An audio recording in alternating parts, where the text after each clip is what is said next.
মটরশুঁটি সংরক্ষণ করার জন্য সবচেয়ে বেস্ট সময় হচ্ছে এই শীতকাল।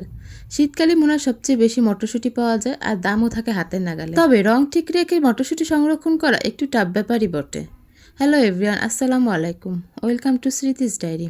আমি প্রত্যেক বছরই মটরশুঁটি সংরক্ষণ করে রাখি, কারণ এই মটরশুঁটিগুলো পরবর্তীতে আমি পোলাও এছাড়া পাস্তা বা অন্য কোনো খাবারে ব্যবহার করি।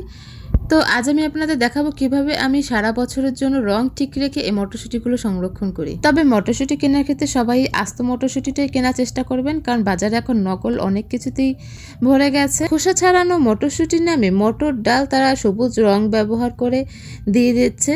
বাসায় আনার পর যখন এগুলো পানিতে ভিজানো হয় তখন সবুজ রংটা উঠে গিয়ে একেবারে মটর ডালটাই বেরিয়ে আসে।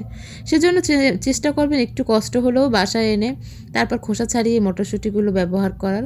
দেখুন দুই দিক দিয়ে চাপ দিলে খুব সহজেই মটরশুঁটিগুলো বের হয়ে আসে। তারপর এই তো আমি একটি বাটিতে পানি দিয়ে দিয়েছি। এখানে আমি 2 কাপের মতো পানি ব্যবহার করেছি, সাথে দিয়েছি 3 চামচের মতো চিনি। এই চিনিটাই সবুজ মটরশুঁটিকে সবুজ রাখতে সাহায্য করে। আর দিয়েছি 1 টেবিল চামচের মতো লবণ।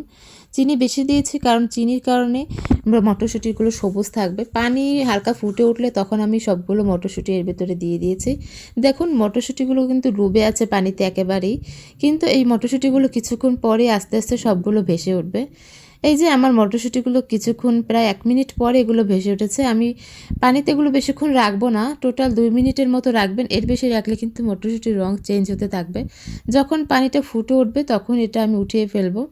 এই যে আমার মটরশুঁটি সবগুলো উপরে উঠে এসেছে আর পানিও ফুটে উঠেছে। তো এখন আমি এই পর্যায়ে মটরশুঁটি উঠিয়ে একটি ঝাঁকড়িতে মটরশুঁটিটা ঢেলে নিয়েছি। এরপর একটা বাটিতে আমি একেবারে ঠান্ডা পানি নিয়েছি।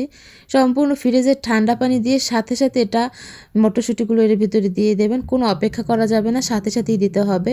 আর না হলে কিন্তু মটরশুঁটিগুলো ভিতর থেকে বেশি সেদ্ধ হয়ে যাবে। এই তো তারপরে এখানে আমি 10 মিনিটের মতো অপেক্ষা করেছিলাম। 10 মিনিট পর মটরশুঁটি পানিটা ছেঁকে নিয়েছি। ছেঁকে নিয়ে একটি সুন্দর পরিষ্কার একটা কাপড় নিয়ে নিয়েছি। এরপর এই কাপড়ের উপর মটরশুঁটিগুলো সুন্দরভাবে বিছিয়ে দিয়েছি, যাতে মটরশুঁটির গায়ে কোনো পানি না থাকে। মটরশুঁটির গায়ে কোনো পানি থাকলে কিন্তু মটরশুঁটিগুলো একেবারেই ভালো থাকবে না, নষ্ট হয়ে যাবে। প্রায় 1 ঘন্টা পর কিন্তু দেখুন আমার মটরশুঁটির গায়ে কিন্তু কোনো পানি নেই, একেবারে সব পানি শুকিয়ে গেছে। এবার আমি মটরশুঁটিগুলো একটা বক্সে ভরে নেব। সবগুলো মটরশুঁটি আমি বক্সে ভরে নিচ্ছি। এই মটরশুঁটিগুলো কিন্তু ডিপে আপনারা প্রায় বছরখানেকের চাইতেও বেশি সময় সংরক্ষণ করতে পারবেন। আমি তো সারা বছর রেখে খাই। এছাড়া আপনারা নর্মাল ফ্রিজে 6 মাসের মতো অনায়াসেই সংরক্ষণ করে খেতে পারবেন। মটরশুঁটিতে কিন্তু প্রচুর পুষ্টি উপাদান রয়েছে।